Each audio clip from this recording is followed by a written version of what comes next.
If you're like me, you don't know much about wine. And if you're really like me, you don't want to spend too much money on wine. So today, we're gonna find the best bottle of wine for under $20.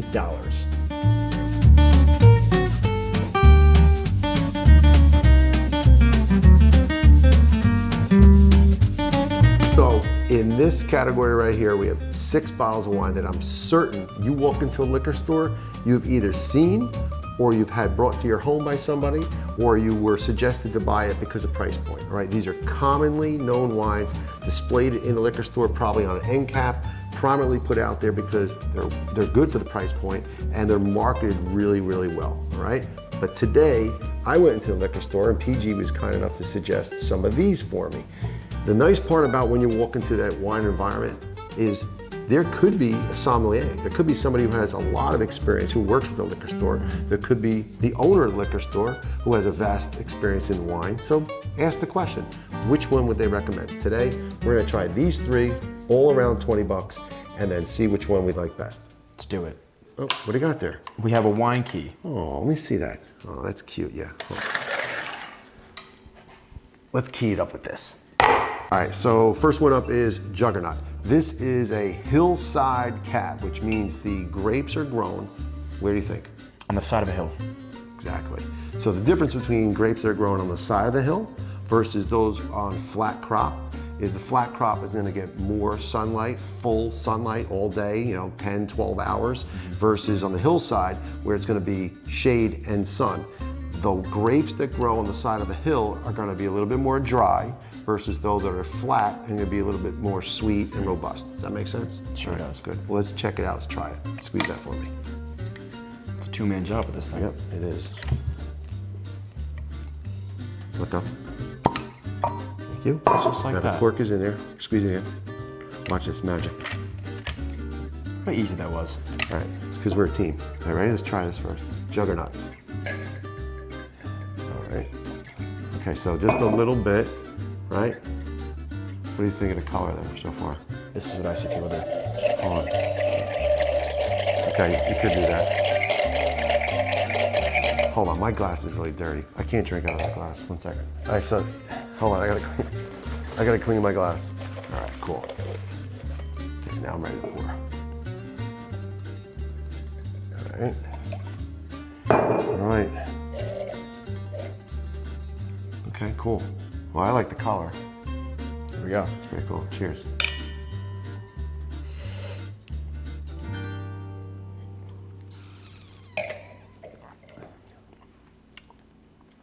Ooh. I think it does taste a bit drier. The hillside. Well, Cabernets are traditionally going to be drier, Right. bolder, and darker, right? In their color. Yeah, it's not bad. Tastes like a solid option. I like that. Okay. Oh, that's cool. Let's try the other ones. Next one up is going to be One Stone by Paso Robles. Paso Robles is actually the area in which it's grown in California. So this is One Stone, is the maker. It's a Cabernet Sauvignon, which is the grape that tells you where it's grown. So this is another town. This is another area in California, in that same region. No, it's pretty cool. If you look on a map, good, hold it. There we go. Good. Squeeze it. All right. Ooh, I like that color. That's much darker. Do you see the difference from that last one? We're gonna do a little side by side too with this at the end. I want to show you the difference. Can you pick that up? You can get the same thing at comp. That's like scratching your fingers on a chalk. Different smell. Wow, this is much fruitier. Yeah, I don't like the smell. I think it's much drier than the hillside one Chalky, so far. almost. Sweeter in the beginning, and then ends a lot drier. All right. That would leave a bad taste in my mouth, I could assume. Well, in all fairness, you got to let these open up a little bit. Right, you're right. We're just pouring it in, and we're just pouring it in. Maybe you should stop doing that because it's kind of like making a noise. The sound guy's not going to like you. No, you. Sound guy Joe. Joe, tell him how it is. Okay, good. Wow, that is Yeah, that's much drier, different taste. Okay. I'm not a fan of that one. And last but not least, we have the Big Red Monster. Now this is also from Paso Robles, same region in California. Yep, ready? Wow. Good. Pretty cool, huh? That's a cool label. I'll tell you that much. All right, let's go. Share it up. Way. Now notice how I pour, guys, I twist. I don't know much about wine, but I do know that to avoid the drip. Can I show you? Here, you avoided the drip. You see this underneath? This is what you would use. Okay, you put your finger in here, hold there. You've ever seen a wine restaurant? They'll pour it like this. Oops, sorry about that. I mean, it really doesn't get much better. Well, because it doesn't get much better. It doesn't. Than Well, that but right there. anyway, That's good stuff. that's one way to make a mess. Anyway. Okay, cheers. That's a little lighter.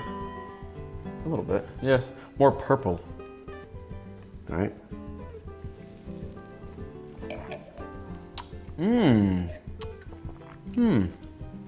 Well, that's the sweetest one so far. Right? That's almost like a juice. Yeah. Which makes me question Yeah. how much additives might be in there. And I don't know anything about it, if there are or not, but that's really much sweeter than the other one. That's a good assumption. That's a hangover. Would be my assumption. All right, so you had these three wines, right? You had the Juggernaut, you had the One Stone, and you had the Big Red Monster. Which one do you prefer? I'm gonna go, if I had to choose, the Juggernaut. I think was a good tasting wine. I do appreciate this label. It's a standout label, so if I do bring it somewhere, I think somebody else is gonna appreciate that a little bit more. So I'm going this, then this, and lastly, unfortunately, sorry. Okay, that's all right. So all three is in a similar price point. And then you just brought up something that I think is very important. As you see these on the shelf and you consider bringing them as a gift, this is a nice bottle. This bottle stands out, right? It has, its label is pretty cool. It has another band up top, which is different and unique. You don't see a lot of them with a label and a band. I think if you gave this bottle to me and they're all given the same price point, that's a good option. Yeah, I agree. All right. Well, comment below what your favorite bottle of wine is under $20. That's it for today. Cheers. Cheers.